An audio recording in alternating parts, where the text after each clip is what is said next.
नमस्कार जोहार। चलिए जानते हैं झारखंड की ताज़ा खबरों को, लेकिन उससे पहले अगर आपने अभी तक इस चैनल को सब्सक्राइब नहीं किया तो सब्सक्राइब कर लें, जिससे कि आपको झारखंड की ताज़ा खबर रोजाना मिलती रहे।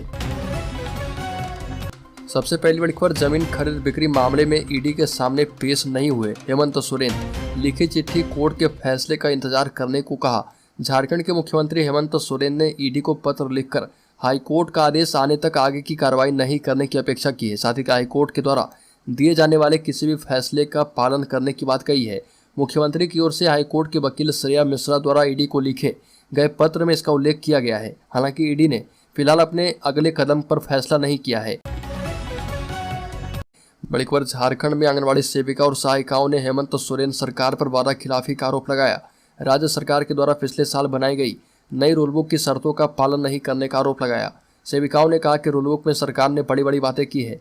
नियम और शर्तें सेविका सहायिकाओं के लिए कही थी, मगर कोई भी नियम और शर्तें धरातल पर अब तक नहीं उतर पाई है। सरकार ने रूलबुक में वादा किया था कि महिला सुपरवाइजर की नियुक्ति में 25% सेविकाओं को प्राथमिकता दी जाएगी, मगर झारखंड राज्य कर्मचारी चयन आयोग के विज्ञापन में इसकी अनदेखी की गई है। यह भी कहा गया था कि हर महीने की 5 तारीख को मानदेय मिल जाएगा, मगर ये भी नहीं मिला। बड़ीखबर, सरायकेला में रोड साइड रोमियो और मंचलों पर नकेल कसेगी पुलिस। केंद्र सरकार की ओर से देश की महिलाओं को सशक्त बनाने के लिए नारी शक्ति वंदन कानून आ चुकी है और झारखंड के सरायकेला जिला पुलिस की ओर से महिला सुरक्षा के प्रति सजगता को लेकर नई पहल की शुरुआत हो गई है। पुलिस अधीक्षक डॉक्टर विमल कुमार के निर्देश पर अब महिलाओं को सुरक्षित रखने और रोड साइड रोमियो और मंचलों पर नकेल कसने के उद्देश्य से महिला शक्ति पेट्रोलिंग की शुरुआत की गई है।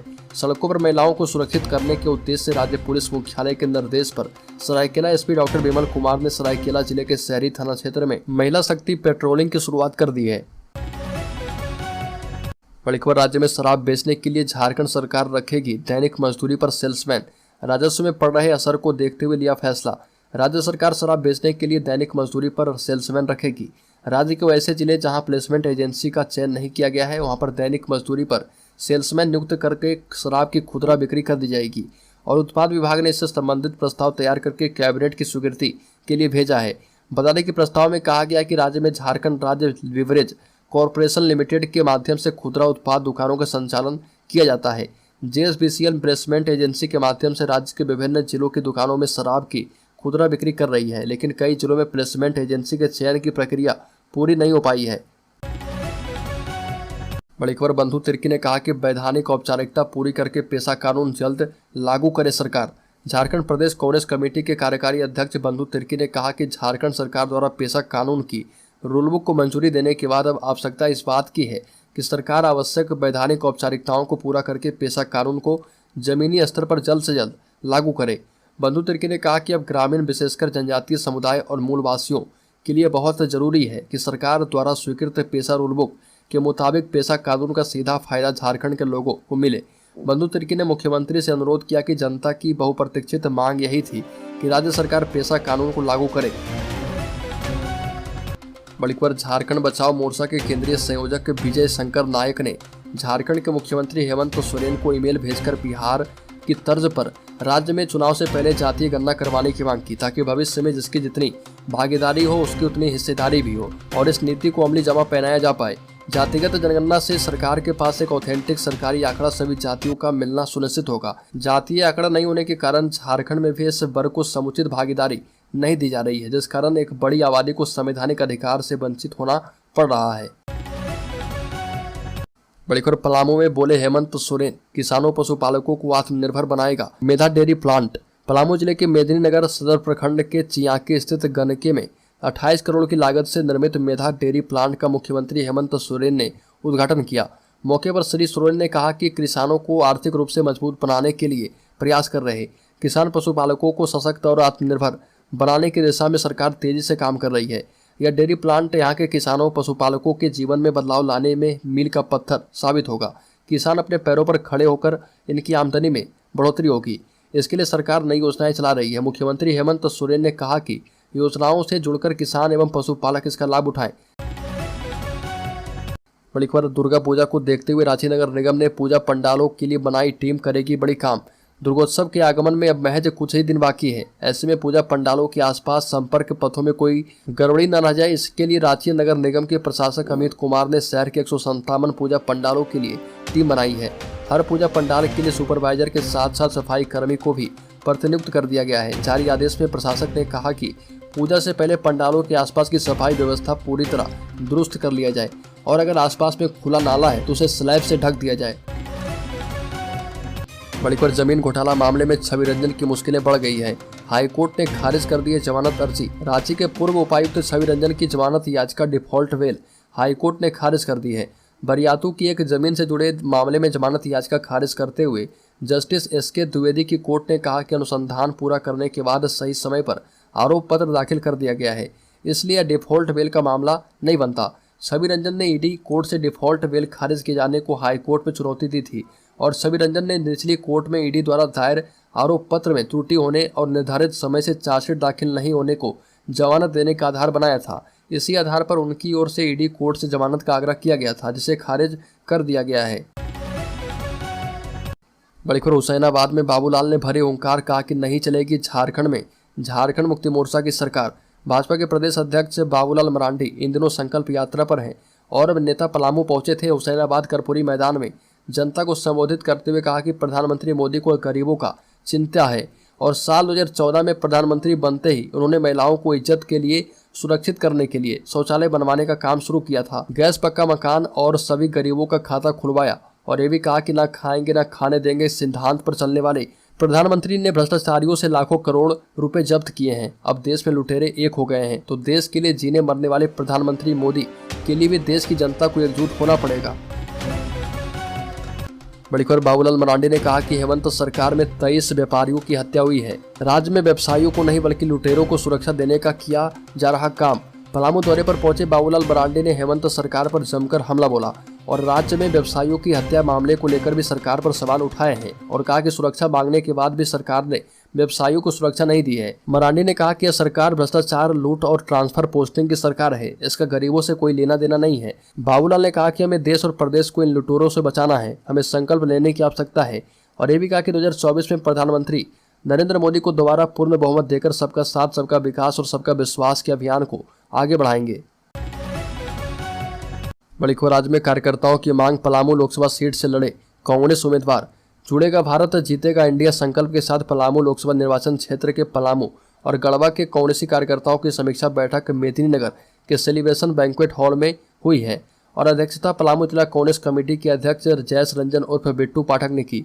मुख्य अतिथि झारखंड सरकार के कैबिनेट मंत्री डॉक्टर रामेश्वर उरांव, विशिष्ट अतिथि पूर्व मंत्री चंद्रशेखर दुबे, प्रदेश कांग्रेस कमेटी के उपाध्यक्ष भीम कुमार, पलामू प्रभारी विनय सिन्हा और दीपू सिन्हा उपस्थित थे। बैठक में कहा गया कि गढ़वा और पलामू कांग्रेस का गढ़ रहा है और कार्यकर्ताओं की भावनाओं को समझते हुए जब सीट शेयरिंग की बात हो तो तमाम कार्यकर्ताओं की भावनाओं का ख्याल रखा जाएगा।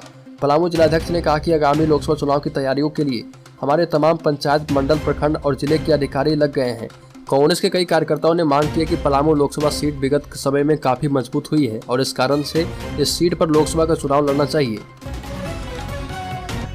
बड़ीपुर पलामू में सड़क हादसा रोकने को थाना प्रभारियों को बांटा इलेक्ट्रॉनिक डिवाइस। पाकुड़ में समाहरणालय परिसर में राजमहल सांसद विजय कुमार हांसदा एवं उपायुक्त मृत्युंजय कुमार बरनबाल ने संयुक्त रूप से नगर थाना प्रभारियों के बीच सड़क सुरक्षा से संबंधित सामग्री का वितरण किया।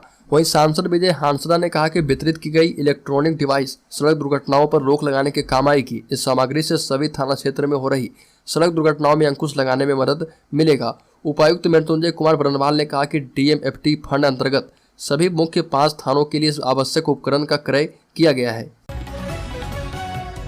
बड़ीपुर गोड्डा पहुंचा झारखंड सरकार का रेल प्रोजेक्ट। शिक्षा एक्सप्रेस में बैठकर बच्चे भरेंगे ऊंची उड़ान। शिक्षा में सुधार को लेकर झारखंड में चलाई जा रही रेल प्रोजेक्ट गोड्डा पहुंच गई है। खेल खेल में बच्चों को पढ़ाने में इससे मदद मिलेगी। यह प्रोजेक्ट पहले से कोडरमा में सफल हो चुका है। झारखंड में शिक्षा की गुणवत्ता में सुधार को लेकर लगातार प्रयास किए जा रहे।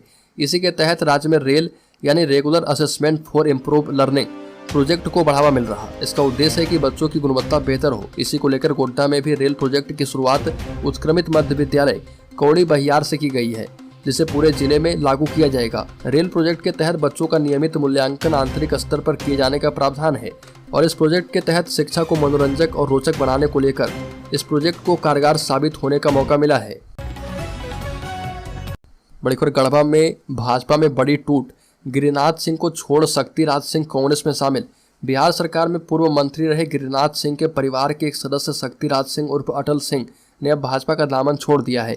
शक्तिराज सिंह ने अब कांग्रेस का दामन थाम लिया है। पलामू दौरे पर वित्त मंत्री रामेश्वर उरांव के समक्ष उन्होंने कांग्रेस की सदस्यता ग्रहण की और गिरिनाथ सिंह पर तन मन धन न्यौछावर करने वाले शक्तिराज सिंह कांग्रेस का दामन थाम चुके हैं और यह सोचनीय विषय है। इसके पूर्व रंकागढ़ घराने से ही नीतीश कुमार सिंह, जो वर्तमान में गढ़वा जिला 20 सूत्री उपाध्यक्ष हैं, उन्होंने भी गिरिनाथ सिंह का दामन छोड़ दिया है और झारखंड मुक्ति मोर्चा में चले गए हैं। और अब स्थिति ऐसी है कि एक ही परिवार के 4 लोग अलग अलग पार्टी के लिए काम कर रहे हैं। बड़ी खबर गुमला में बॉक्साइड लदा ट्रक 500 फीट नीचे खाई में गिरा, 2 की हुई मौत। गुमला जिले के बिशुनपुर प्रखंड में सुबह बड़ा हादसा हुआ और यहां पर नेतरहाट जाने के मार्ग पर जोहनडेरा घाटी में 500 फीट खाई में बॉक्साइड ट्रक गिर गया। इसमें 2 लोगों की मौत हो गई। मृतकों में एक बच्चा एवं एक महिला शामिल है, जबकि 5 लोग घायल हैं। प्रतिनिधि बंसत साहू ने बताया कि बॉक्साइड ट्रक माइन से लोहरदगा जा रही थी, तभी जोहनडेरा घाटी के समीप ट्रक खाई के नीचे जा गिरा और भारी बारिश हो रही थी। सुबह भी भारी बारिश हो रही थी, जिस कारण घाटी में फिसलन हो गया और कुहासे जैसे मौसम होने के कारण ड्राइवर संतुलन खो बैठा। बड़ी खबर देवघर एम्स ओपीडी में अब हर दिन 3000 मरीज देखे जाएंगे, इमरजेंसी सेवा भी होगी शुरू। देवघर एम्स की स्टैंडिंग फाइनेंस कमेटी की ऑनलाइन बैठक हुई है और बैठक में दिल्ली से स्वास्थ्य एवं परिवार कल्याण मंत्रालय के सचिव सुधांशु पंत एवं गोड्डा सांसद डॉक्टर निशिकांत दुबे जुड़े। बैठक में सांसद डॉक्टर निशिकांत दुबे के प्रस्ताव पर निर्णय किया गया कि देवघर एम्स में आउटसोर्सिंग कंपनियों की ओर से जितनी भी नियुक्तियां की जाएगी, उसमें 80% स्थानीय युवाओं को नौकरी दी जाएगी। इसमें देवघर, दुमका एवं गोड्डा के युवाओं को देवघर एम्स में तृतीय चतुर्थ वर्ग की नौकरियों में प्राथमिकता दी जाएगी। एम्स में स्थानीय आउटसोर्सिंग कंपनियों से भी सेवा लेने में प्राथमिकता दी जाएगी और बैठक में देवघर एम्स की इमरजेंसी सेवा जल्द चालू करने का फैसला किया गया है। बड़ी खबर झारखंड की सभी लोकसभा सीटों पर इंडिया गठबंधन की जीत के लिए कांग्रेस ने किया मंथन, दिए महत्वपूर्ण निर्देश। झारखंड कांग्रेस चुनावी मोड में नजर आ रही है। लोकसभा की सभी 14 सीटों पर इंडिया महागठबंधन की जीत को लेकर रणनीति तैयार की गई है। साथ ही संगठन को मजबूत करने को लेकर भी चर्चा की गई है। कांग्रेस पार्टी की गिरिडीह लोकसभा समन्वय समिति की पहली बैठक गिरिडीह स्थित होटल में हुई है और बैठक में आगामी लोकसभा चुनाव में राज्य के 14 लोकसभा सीटों पर इंडिया गठबंधन की जीत सुनिश्चित करने को लेकर चर्चा की गई। प्रभारी शहजादा अनवर ने कहा कि राज्य के सभी 14 लोकसभा सीटों पर चुनौती को देखते हुए संगठन को चुस्त दुरुस्त करना है। इसके लिए बूथ कमेटी से पंचायत तक संगठन को मजबूत करने की कवायद तेज कर दी गई है। यह भी कहा कि सभी लोकसभा क्षेत्र में कोऑर्डिनेशन कमेटी का गठन किया गया है, जिसमें अलग अलग लोकसभा प्रभारी के साथ कन्वेनर की नियुक्ति कर दी गई है।